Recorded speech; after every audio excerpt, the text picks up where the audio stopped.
Hi hello friends, എല്ലാ കൂട്ടുകാർക്കും ഇന്നത്തെ എപ്പിസോഡിലേക്ക് സ്വാഗതം.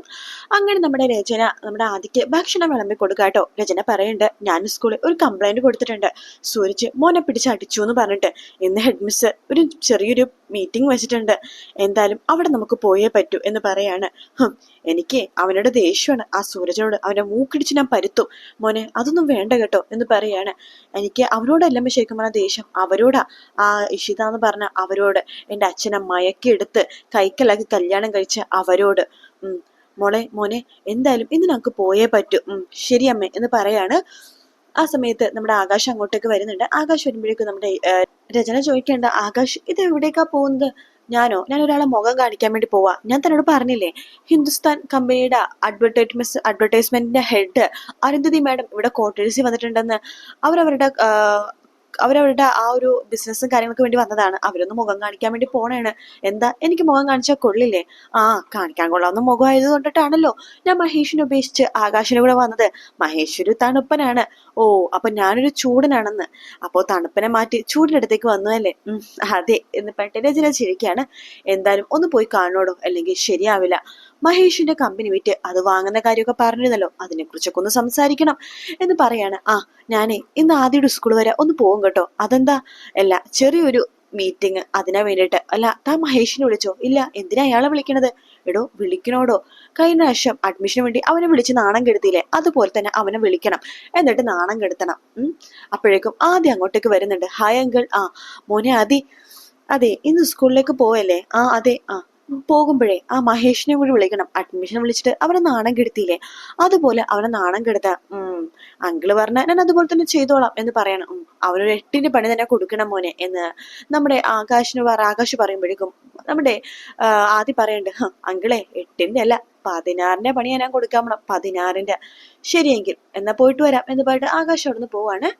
അതിനുശേഷം രചന പറയുന്നുണ്ട്, മോനെ നോക്ക്, നീ ആരെ വേണമെങ്കിലും ശത്രുവാക്കിക്കോ, ഒരിക്കലും ചിപ്പിനെ ശത്രുവാക്കരുത്. അവളുടെ സൈഡാ ആ സൂരജിന്റെ ഒക്കെ ആയിക്കോട്ടെ, പക്ഷെ മോൻ അവളെ ഒരിക്കലും ശത്രുവാക്കരുത്. മോന്റെ സിസ്റ്റർ അവള്, അതെപ്പോഴും മനസ്സിൽ വേണം. പിന്നെ അവളെനിക്ക് വേണം. അമ്മേ, ഞാനൊരു കാര്യം അമ്മക്ക് വാക്ക് തരാണ്, അവളെ ഞാൻ അമ്മയുടെ കൈകളിലേക്ക് എത്തിക്കും. നോക്കിക്കോ അമ്മേ, അമ്മയുടെ സൈഡിലേക്ക് ഞാൻ അവളെ കൊണ്ടുവന്നിരിക്കും. വെരി ഗുഡ് ബോയ് എന്നൊക്കെ പറഞ്ഞിട്ട് രചന നമ്മുടെ ആദ്യനെ ചേർത്തിടിക്കാണ്. എന്നിട്ട് പറയുന്നുണ്ട്, മോളെന്ന ഡ്രസ്സൊക്കെ മായിട്ട് വാ, നമുക്ക് സ്കൂളിലേക്ക് പോകാം എന്ന് പറയാണ്. ശരി അമ്മ എന്ന് പറയുന്നുണ്ട്. പിന്നീട് കാണിക്കുന്നത് നമ്മുടെ മഹേഷിനെയും അതുപോലെ തന്നെ ചിപ്പിനെയൊക്കെയാണ് കേട്ടോ. ഇഷിത അങ്ങോട്ടേക്ക് വരുമ്പോഴേക്കും നമ്മുടെ ചിപ്പി ചോദിക്കുന്നുണ്ട്, അതെ ഇന്ന് എന്തിനാ അമ്മേ സ്കൂളിലെ യൂണിഫോം? കളർ ഡ്രസ്സ് മതിയായിരുന്നു. മോളെ, ഇന്നേ സ്കൂളിൽ യൂണിഫോം ഇട്ട് പോകണമെന്ന് ഞാൻ നിർബന്ധം പറഞ്ഞത് എന്തിനാന്ന് അറിയാവോ? സ്കൂളിൽ പോകുമ്പോൾ യൂണിഫോം വേണം ഞങ്ങൾ ഇട്ട് പോകാനായിട്ട്. യൂണിഫോം എന്തിനാണ് സ്കൂളിൽ ആക്കിയതെന്ന് അറിയാവോ? സ്കൂളിൽ ഭയങ്കര പണക്കാരി പിള്ളേരും പാവപ്പെട്ട പിള്ളേരും വരും. പാവപ്പെട്ട പിള്ളേർ പഴയ ഡ്രസ്സ് ഇട്ട് വരും, പണക്കാരി പിള്ളേരെങ്കിൽ വലിയ കൂടി ഡ്രസ്സ് ഇട്ട് വരും. അപ്പൊ ആ ഒരു വേർതിരിവ് ഒരു പിള്ളേർക്കും പാടില്ല. പാവപ്പെട്ട പിള്ളേർക്ക് അത് വിഷമാവില്ലേ? അപ്പൊ എല്ലാ പിള്ളേരും ഒരുപോലത്തെ ഡ്രസ്സ് ഇട്ട് വേണം വരാനായിട്ട്. ഡ്രസ് കോഡ്, അതാണ് യൂണിഫോം. അപ്പൊ നമ്മൾ യൂണിഫോം ഇട്ട് വേണം സ്കൂളിൽ എന്ത് ആവശ്യത്തിനും പോകാനായിട്ട്. കേട്ടല്ലോ, ഇന്ന് ഞാനും മോളുടെ കൂടെ സ്കൂളിലേക്ക് വരുന്നുണ്ട്. അപ്പോ ഡാഡി വരുന്നുണ്ടോ? ഡാഡിയെ ഭയങ്കര സീരിയസ് പണിയില്ല. സീരിയസ് പണിയോ? മുഖം കണ്ടില്ലേ, ഭയങ്കര സീരിയസ് ആയിട്ട് അത് ചെയ്തോണ്ടിരിക്കുകയാണ്. അതെന്താ ചെയ്തോണ്ടിരിക്കണത്? അതെ, നമ്മൾ ഈ ചന്ദ്രനിലൊക്കെ ആൾക്കാർ ഇറങ്ങണത് മോള് കണ്ടിട്ടില്ലേ? അതുപോലെ സൂര്യനിലെ ആൾക്കാരെ എങ്ങനെ ഇറക്കാന്ന് ഡാഡി ചിന്തിക്കുക. അയ്യോ, സൂര്യനിലെ ആൾക്കാർ ഇറങ്ങിക്കഴിഞ്ഞാൽ കരിഞ്ഞു പോവില്ലേ? മോൾക്ക് ബുദ്ധിയുണ്ട്, പക്ഷെ ആ ബോധം നിന്റെ അച്ഛനില്ല. അപ്പോഴേക്കും നമ്മുടെ മഹേഷ്, ശബ്ദമുണ്ടാക്കല്ലേ, ഞാൻ അർജന്റ് മീറ്റിംഗിലാ. അർജന്റ് മീറ്റിംഗിലാ, മിണ്ടല്ലേ എന്ന് പറയുമ്പോ തന്നെ മഹേഷിന്റെ ഫോൺ ബെല്ലടിക്കുകയാണ്. ഹലോ. ഹലോ സർ, ഞാൻ പാസ്പോർട്ട് ഓഫീസിൽ നിന്നാണ്. പാസ്പോർട്ട് ഓഫീസിൽ നിന്നോ? അതെ, ഞാനേ ഇഷിത അയ്യർ എന്നുള്ളത് ഇഷിത മഹേഷ് എന്നാക്കാൻ പോവാ പേര്. അപ്പൊ അതിന്റെ സ്പെല്ലിംഗ് ഒക്കെ ഒന്ന് കറക്റ്റ് ചെയ്യാൻ വേണ്ടിട്ട് ഒരു ഇതിനു വേണ്ടി വിളിച്ചതാണ്. ഇഷിത അയ്യർ എന്ന് ഇഷിത മഹേഷിലേക്ക്. കൊള്ളാം, ഇഷിത മഹേഷ്, ആ പേര് കേൾക്കാനൊക്കെ ഒരു ഗമയൊക്കെ ഉണ്ട്. സർ, ആ സ്പെല്ലിംഗ് ഒന്ന് പറയാവോ? ഇഷിത മഹേഷിന്റെ സ്പെല്ലിംഗ് അല്ലേ? ഓക്കെ, ഞാൻ പറയാം, നോട്ട് ചെയ്തോളൂ കേട്ടോ. ശരി. I for intelligent. Okay sir. S for smart. Okay. H for horrible. എന്താ sir? H for horrible. I for വീണ്ടും ഇന്റലിജന്റ്, ഇഡിയറ്റ്.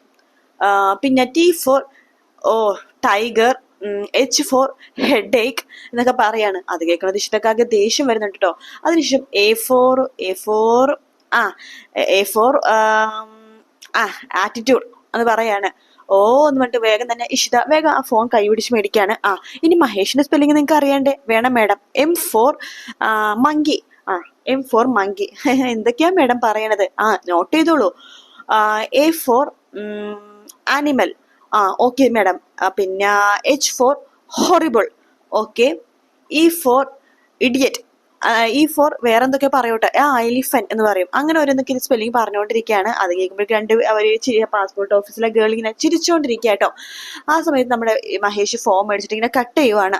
അതിനുശേഷം ഇഷിത പറയണ്ട്, അതെ ഞാൻ ചിപ്പിട്ട് സ്കൂൾ വരെ ഒന്ന് പോകുവാണ്, അത് കഴിഞ്ഞിട്ട് നേരെ ഹോസ്പിറ്റലിലേക്കും പോകും എന്നൊക്കെ പറയുമ്പോ മഹേഷ് മൈൻഡ് ചെയ്യുന്നില്ല. അങ്ങനെ ഇഷിത പുറത്തേക്ക് പോകാൻ പോകുമ്പോഴേക്കും ചിപ്പി എടുത്ത് പറയണ്ട്, മോളെ ചിപ്പി നോക്ക്, പാവക്ക ജ്യൂസ് 2 ഗ്ലാസ്സിലാക്കി ടേബിളിൽ വെച്ചിട്ടുണ്ട്. ഒന്ന് അച്ചാച്ചനും ഒന്ന് അച്ചാമ്മക്കും. 2 പേർക്കും ഡയബറ്റിക്സ് ഭയങ്കര കൂടുതലാണ്. മരുന്ന് കൊടുക്കാതെ നമുക്ക് മാറ്റാൻ പറ്റുമെന്ന് നോക്കാം. മരുന്ന് കൊടുത്തു കഴിഞ്ഞാലേ പിന്നെ ജീവിതകാലം മുഴുവനും മരുന്ന് കഴിക്കേണ്ടി വരും. മോളൊന്ന് കുടിപ്പിക്കണേ. അത് ഞാൻ ഏറ്റു എന്ന് പറഞ്ഞിട്ട് ചിപ്പി അങ്ങോട്ട് പോവാണ്. മഹേഷ് അപ്പൊ ഞാൻ ഇറങ്ങുവാണേ എന്ന് പറഞ്ഞിട്ട് ഇഷിതയും ഇറങ്ങുന്നുണ്ട്. ഹം എന്ന് പറഞ്ഞിട്ട് മഹേഷ് പുച്ഛത്തോടു കൂടി തന്നെ ഇങ്ങനെ ചുണ്ടിങ്ങനെ ഇങ്ങനെ കാണിക്കുക കേട്ടോ. അതിനുശേഷം കാണിക്കണത് നമ്മുടെ സ്വപ്നവലിനെയാണ്. സ്വപ്നവലി ദൈവങ്ങളോട് പ്രാർത്ഥിച്ചുകൊണ്ടിരിക്കുകയാണ് രാവിലെ തന്നെ. സ്വപ്നവലി പറയുന്നുണ്ട്, എന്റെ ഭഗവാനെ മുരുക, അവിടത്തേക്ക് രാമനാഥൻ വന്നിട്ട് കുറെ നാള് രാമേട്ടനെ സൂക്ഷിച്ചോളണേ, രക്ഷിച്ചോളണേ ഭഗവാനെ എന്നൊക്കെ പറഞ്ഞ് പ്രാർത്ഥിച്ചുകൊണ്ടിരിക്കുന്ന സമയത്ത് ചിപ്പി അങ്ങോട്ടൊക്കെ വരും. അച്ഛമ്മേ, അച്ഛമ്മയുടെ മോള് സ്കൂളിലേക്ക് പോകാൻ അതെ അച്ഛമ്മേ, ഇത് ഈ ജ്യൂസ് കുടിച്ച്. എന്താ ഇത് പാവക്ക ജ്യൂസ്. എനിക്കൊന്നും വേണ്ട, ഇത് കുടിച്ചാൽ എനിക്ക് ശ്രദ്ധിക്കാൻ വരും. നോക്ക്, ഇത് കുടിക്കണമെന്ന് അമ്മ പറഞ്ഞിരിക്കണത്. അച്ഛമ്മക്ക് ഡയബറ്റിക്സ് ഭയങ്കര കൂടുതലാണ്. ഡയബറ്റിക്സ് മരുന്നില്ലാതെ മാറ്റാൻ പറ്റുമെന്ന് അമ്മ നോക്കണത്. ഇത് കുടിക്ക്. അത് വേണോ കണ്ണ? വേണം വേണം വേണം. ഇത് ആരാ പറഞ്ഞത്? ഇതിപ്പോ പറയണത് ഞാനാ. ഓ, മോളാരാണാവോ? ഞാൻ ഡോക്ടർ ചിപ്പി. അത് അങ്ങനെ വേണ്ട, ഡോക്ടർ ചിപ്പിന്ന് വേണ്ട, ഡോക്ടർ ഋതു മഹേഷ് ചന്ദ്രൻ. കൊള്ളാം, സൂപ്പർ ആയിട്ടില്ലേ? അമ്മേനെ പോലെ നല്ലൊരു ഡോക്ടർ ആവണം മോള്. അതൊക്കെ ഞാൻ ആയിക്കോളാം. ആദ്യം അച്ഛമ്മ ഈ ജ്യൂസ് കുടിച്ച് ഓക്കെ, എങ്ങനെയാണെങ്കിൽ ഞാൻ കുടിക്കാം എന്ന് പറയാണ്. എന്റെ പകുതി കുടിക്കണം. കണ്ണ, ഇനി ബാക്കി കുടിക്കണോ? വയ്യ, ഇടക്കാൻ പറ്റുന്നില്ല. കുടിക്കണം, എല്ലാം കുടിക്കണം, എങ്കിലും ഞാൻ ഡോക്ടർ ആവുള്ളൂ, സ്കൂളിലേക്ക് പോവുള്ളൂ. ശരി, എങ്കിലും ഞാൻ എല്ലാം കുടിക്കാം എന്ന് പോയിട്ട് നമ്മുടെ സ്വപ്നവലി ജ്യൂസ് മുഴുവൻ കുടിക്കാട്ടോ. പിന്നീട് കാണിക്കുന്നത് നമ്മുടെ സ്കൂളിലാണ്. അവിടെയാണെങ്കിൽ നമ്മുടെ ഇഷിതയും അഷിതയൊക്കെ ഒരുമിച്ചാണ് വന്നിരിക്കുന്നത്. പ്രിൻസിപ്പൾ പറയണ്ട്, രണ്ടുപേരും വന്നിരിക്കണം. സൂരജിന്റെ ഗാർഡിയൻ അഷിത അല്ലേ? ഓക്കെ, ഇരിക്കൂ എന്ന് പറഞ്ഞിട്ട് രണ്ടുപേരെയും പിടിച്ചിരുത്തുവാണ്. ഇഷിത എന്നിങ്ങനെ ചോദിക്കുമ്പോ, സർ, അഷിതയുടെ അനിയത്തിയാണ് ഞാൻ. ചേച്ചിയുടെ ഭർത്താവിന് അല്പം തിരക്കുണ്ട്, അതുകൊണ്ട് ഞാൻ വന്നതാണ്. ഞാൻ ചിപ്പിയുടെ പേരന്റ് ആണ്. ഓ, അറിയാം, ഇരുന്നോളൂ, കുഴപ്പമൊന്നുമില്ലെന്ന് പറയാണ്. അതിനുശേഷം നമ്മുടെ അഷിത ചോദിക്കണ്ടല്ല, സർ എന്താ വരാൻ പറഞ്ഞത്? അത് വേറൊന്നുമല്ല, അഷിതയുടെ മകൻ സൂരജ് ഇവിടെ ഒരു കുട്ടീനെ തെറി പറഞ്ഞു, ബാഗ് കൊണ്ട് അടിച്ചു, ഒരു പരാതി കിട്ടിയിട്ടുണ്ട്. ഒരിക്കലും എന്റെ മോൻ അങ്ങനെ ചെയ്യില്ല സർ. ഓക്കെ, നോക്ക്, ആ കുട്ടിയുടെ പാരന്റ് വന്നിട്ടുണ്ട്, നമുക്ക് പാരന്റ്സിന്റെ മുമ്പിൽ സംസാരിച്ചാൽ പോലും ഇതൊക്കെ എന്ന് പറഞ്ഞിട്ട് രചനേനും അതുപോലെ തന്നെ ആദ്യനെയും വിളിക്കാണ്. കൂടെ മഹേഷ് ഉണ്ട് കേട്ടോ. അവരങ്ങനെ ഇരിക്കുവാണ് അവിടേക്ക്. അതിനുശേഷം വിചാരണ തുടങ്ങാണ് പ്രിൻസിപ്പള്. എന്താ ശരിക്കും സംഭവിച്ചതെന്ന് ചോദിക്കുമ്പോഴേക്കും രചന പറയുന്നുണ്ട്, എന്റെ മോന വെറുതെ ആവശ്യമില്ലാതെ കയറി തെമ്മാടിച്ചൊക്കെ തെറി വിളിക്കായിരുന്നു. അപ്പോഴേക്കും ആദ്യം പറയുന്നുണ്ട്, അതെ സർ, അവൻ എന്നെ കയറി തെറി വിളിക്കായിരുന്നു. എന്നെ എന്തിനും പറഞ്ഞാൽ എനിക്ക് കുഴപ്പമില്ല, പക്ഷെ എന്റെ അമ്മേനാണ് അവൻ തെറി വിളിച്ചത്. അത് മാത്രമല്ല, അവന്റെ ബാഗ് കൊണ്ട് എന്റെ കയ്യിൽ അവൻ അടിച്ചു. അതിലുള്ള കയ്യിൽ എന്റെ പാടുണ്ട് എന്ന് പറഞ്ഞിട്ട് കയ്യിൽ എന്തൊക്കെയോ പാട് ഇങ്ങനെ കാണിച്ചു കൊടുക്കാട്ടോ.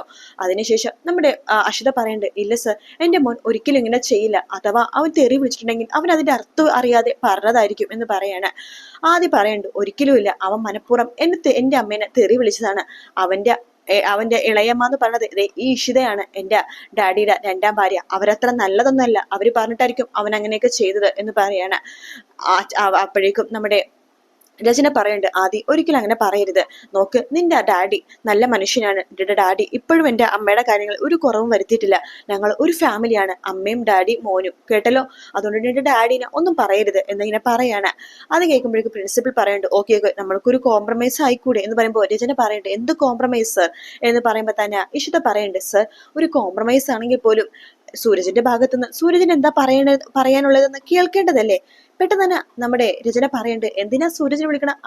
തെമ്മാടി ചെക്കൻ ഇനി എന്നെ തെറി വിളിക്കാനോ എന്നിങ്ങനെ രചന പറയുമ്പോഴേക്കും പ്രിൻസിപ്പൾ പറയുന്നുണ്ട്, അത് ശരിയാണ്, നമുക്ക് സൂരജിനെ കൂടി വിളിച്ചിട്ട് സൂരജിന്റെ കൂടി കാര്യങ്ങൾ അഭിപ്രായം അറിയേണ്ടതുണ്ട് എന്ന് പ്രിൻസിപ്പൾ പറയാട്ടോ.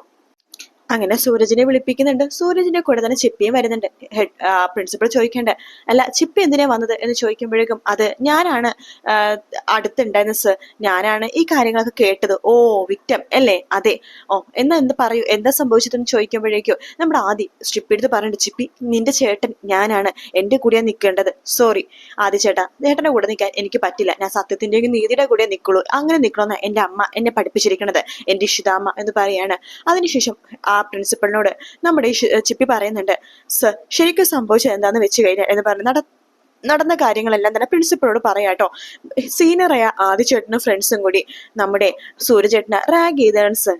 റാഗിങ്ങോ, അതും ഈ സ്കൂളിൽ? അപ്പോഴേക്കും നമ്മുടെ ആദി പറയണ്ട്, ഇല്ല സർ ഞാൻ റാഗിങ് ചെയ്തിട്ടില്ല എന്ന് പറയാണ്.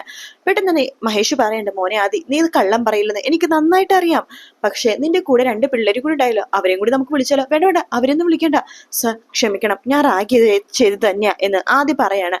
അത് കേൾക്കുന്നത് ഹെഡ് മിനിസ്റ്ററിനെ എന്ത് പറയണോന്ന് അറിയാതെ അങ്ങനെ നിൽക്കുവാട്ടോ. സൂരജ് നിരപരാധിയാണെന്ന് അപ്പൊ തന്നെ പ്രിൻസിപ്പളിന് കാര്യം മനസ്സിലായി. പ്രിൻസിപ്പൾ ചോദിക്കണ്ട്, ആദി എന്തിനാ ഇങ്ങനെയൊക്കെ ചെയ്തത് എന്ന് ചോദിക്കുമ്പോ, അത് സർ എന്റെ ഡാഡിയുടെ സെക്കൻഡ് വൈഫാണ് ഇഷിത, അവരുടെ ചേച്ചിയാണ് അഷിത, അവരുടെ മകനാണ് ഈ പറഞ്ഞ സൂരജ്. എനിക്ക് ഇഷിതയായിട്ടുള്ള ദേഷ്യമാണ് സൂരജിനോട് തീർത്തത്, ഇനി ഞാൻ ഇങ്ങനെ ചെയ്യില്ല സർ എന്ന് പറയാണ്. അപ്പോഴേക്കും നമ്മുടെ പ്രിൻസിപ്പൾ പറയുന്നത്, സാധാരണ ഇങ്ങനെ ചെയ്തതിനാ ഞാൻ ടി സി കൊടുത്ത് പറഞ്ഞയക്കുകയാണ് ചെയ്യണത്, ആദ്യത്തിന് ടി സി കൊടുത്ത് പറഞ്ഞയക്കട്ടെ എന്ന് ചോദിക്കുമ്പോഴേക്കും മഹേഷ് പറയുന്നുണ്ട്, സർ ഫസ്റ്റ് പ്രാവശ്യമല്ലേ, ഒരു എക്സ്ക്യൂസ്, ഒരു പ്രാവശ്യം ഒരു ക്ഷമിക്കണം, ആദി എല്ലാവരോടും മാപ്പ് പറഞ്ഞോളും, ആദി മാപ്പ് പറ എന്ന് പറയാണ്. സൂരജ് മാപ്പ്, സോറി, ക്ഷമിക്കണം, ഞാൻ ഒരിക്കലും ഇനി അങ്ങനെ ചെയ്യില്ല. അത് സാരില്ല സർ, ഞാനും അറിയാത്തൊരു ബാഡ് വാക്ക് ഉപയോഗിച്ചു, അത് ബാഡ് വാക്കാണെന്ന് എനിക്ക് അറിയില്ലായിരുന്നു, സിനിമയിലെ കണ്ടിട്ട് ഉപയോഗിച്ചു പോയതാ, ഞാനിന്ന് അത് ഉപയോഗിക്കില്ല എന്ന് സൂരജ് പറയാണ്. ശേഷം മഹേഷ് പറയണ്ട്, ആദി ഇനി സൂരജിന്റെ അമ്മ അഷിതയുടെ അടുത്ത് സോറി പറയണം എന്ന് പറയാണ്. സോറി, സൂരജിന്റെ അമ്മയടുത്ത് സോറി എന്ന് ആദി പറയാണ്. ഇനി സൂരജിന്റെ ഇളയമ്മയടുത്ത് സോറി പറയാൻ, അത് സോറി എന്ന് പറയാൻ പാടില്ല, മാപ്പെന്ന് തന്നെ പറയണം എന്ന് പറയാണ്. അപ്പോഴേക്കും ആദി നമ്മുടെ ഇഷിതയുടെ മുഖത്ത് നോക്കുമ്പോൾ ഇഷിത പറയണ്ട്, വേണ്ട എന്നോട് മാപ്പൊന്നും പറയണ്ട, അമ്മമാരടുത്ത് പിള്ളേര് മാപ്പ് പറയാൻ പാടില്ല, അമ്മമാര് തിരിച്ചും പിള്ളേർക്ക് മാപ്പ് പറയാൻ പാടില്ല, അതാണ് എന്റെ ഒരു നിഗമനം. നീ ഇപ്പൊ വിചാരിക്കണം ഞാൻ ഏത് വകയിലാണ് നിന്റെ അമ്മയായെന്ന്, അതൊരിക്കലും നിനക്ക് മനസ്സിലാവും മതി, അന്ന് നീ എന്റെ അടുത്തേക്ക് വരും, അതെനിക്ക് ഉറപ്പുണ്ട് എന്ന് ഇഷിത പറയാണ്. അപ്പോഴേക്കും പ്രിൻസിപ്പൽ പറയുന്നുണ്ട്, ഓക്കെ അപ്പൊ ഇത് കോംപ്രമൈസ് ആയാലോ എന്ന് നമുക്ക് പിരിയാം എന്ന് പറയാണ്. അങ്ങനെ എല്ലാവരോടും എഴുന്നേറ്റ് പോകുവാട്ടോ. പുറത്തിറങ്ങിയതും ഇഷിത മഹേഷിനോട് പറയുന്നുണ്ട്, മഹേഷ് ആദ്യ രചനയുടെ കൂടെ വന്നിട്ട് മഹേഷ് ഓരോന്നൊക്കെ പറഞ്ഞു കേട്ടപ്പോ എനിക്ക് ശരിക്കും ദേഷ്യം വന്നതാ, പിന്നെ എനിക്ക് മനസ്സിലായി മഹേഷ് എന്റെ കൂടെ നിൽക്കാൻ വേണ്ടിയിട്ടാണ് വന്നേന്ന്. അപ്പൊ മഹേഷ് പറയുന്നുണ്ട്, എടോ ഞാൻ തന്റെ കൂടെ നിൽക്കാൻ വേണ്ടി തന്നെയാ വന്നത്, അവളെ ഒന്ന് പൊളിച്ചെടുക്കണം ആ രചന, അവളുടെ ഒന്ന് വേർത്തത് താൻ കണ്ടതല്ലേ എന്ന് പറയാണ്. പിന്നെ ചിപ്പി പറഞ്ഞ വാക്ക് എന്റെ അമ്മ പറഞ്ഞിട്ടുണ്ട്, കള്ളം പറയരുതെന്ന്. നോക്ക് എന്റെ മക്കള് തന്റെ അടുത്ത് സേഫ് ആണ്. മഹേഷിന്റെ മക്കളോ, സോറി നമ്മുടെ മക്കൾ തന്റെ അടുത്ത് സേഫ് ആണ്, അതെനിക്ക് നല്ല ബോധ്യമുണ്ട് എടോ, തന്നെ ഞാൻ എങ്ങനെയാണ് ചേർത്ത് പിടിക്കേണ്ടത് എന്നൊക്കെ എന്നെ പറഞ്ഞുകൊണ്ടിരിക്കെ തന്നെ അവിടെയൊക്കെ രചന ഓടിപ്പടിച്ചു വരുവാട്ടോ. മഹേഷ് നീ വന്നത് എന്നെ നാണം കെടുത്താനാണല്ലേ? അതെ നാണം കെടുത്താൻ തന്നെയാണ്. നീ എന്താടി വിചാരിച്ചത് ഞാൻ എന്റെ ഭാര്യനെ തള്ളി പറയുന്നോ? ഇതേ എന്റെ ഭാര്യയാണ് ഇഷിത, എന്റെ ഭാര്യയാണ്, എന്റെ മാത്രമല്ല ചിപ്പിയുടെ അമ്മ, നാളെയുള്ള ആദിയുടെ അമ്മയാകും.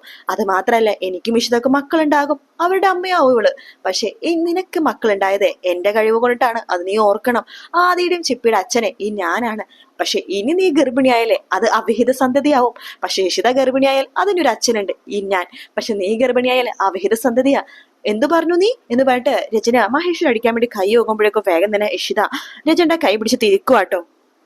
തൊട്ടു പോവരുതെന്റെ ഭർത്താവിന് എന്ന് പറഞ്ഞിട്ടാട്ടോ ഇഷിത മുമ്പിലേക്ക് കയറി നിന്നിട്ട് രചനയുടെ കൈ പിടിച്ച് തിരിക്കുന്ന ഭാഗം. അതോടുകൂടിയാണ് ഇന്നത്തെ എപ്പിസോഡ് തീരുന്നത്.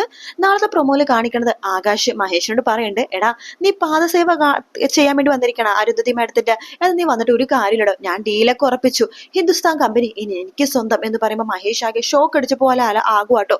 അരുന്ധതി ഇരുന്ന് ചിരിക്കുന്നൊക്കെ ഉണ്ട്, അരുന്ധതി കാലു മാറിയെന്നുള്ളത് നാളെ അറിയാൻ പറ്റുള്ളൂ. അതിനുശേഷമാണെന്നുണ്ടെങ്കിൽ നമ്മുടെ മഞ്ജിമ സ്വപ്നവലിയെടുത്തും അതുപോലെ തന്നെ നമ്മുടെ കൈലാസടുത്ത് പറയുന്നുണ്ട്, ഇഷിതയുടെ ട്രീറ്റ്മെന്റ് ഫലം കണ്ടു, അവളത് പ്രഗ്നന്റ് ആവാൻ പോവാ എന്നിങ്ങനെ പറയാണ്. അത് കേൾക്കണതും നമ്മുടെ ഇഷിത ചെറിയൊരു സന്തോഷമൊക്കെ ഉണ്ട്. അതും എന്താന്ന് നാളെ അറിയാൻ പറ്റുള്ളൂ. അപ്പൊ പ്രൊമോയിൽ ഇങ്ങനത്തെ ഭാഗങ്ങൾ തന്നെ കാണിച്ചുള്ളൂ. വീഡിയോ ഇഷ്ടപ്പെടുകയാണെങ്കിൽ ലൈക്ക് ചെയ്യാനും സബ്സ്ക്രൈബ് ചെയ്യാനും കമന്റ് ചെയ്യാനും മറക്കല്ലേ. മറ്റൊരു വീഡിയോ ആയിട്ട് വീണ്ടും കാണാം. Take care, bye bye.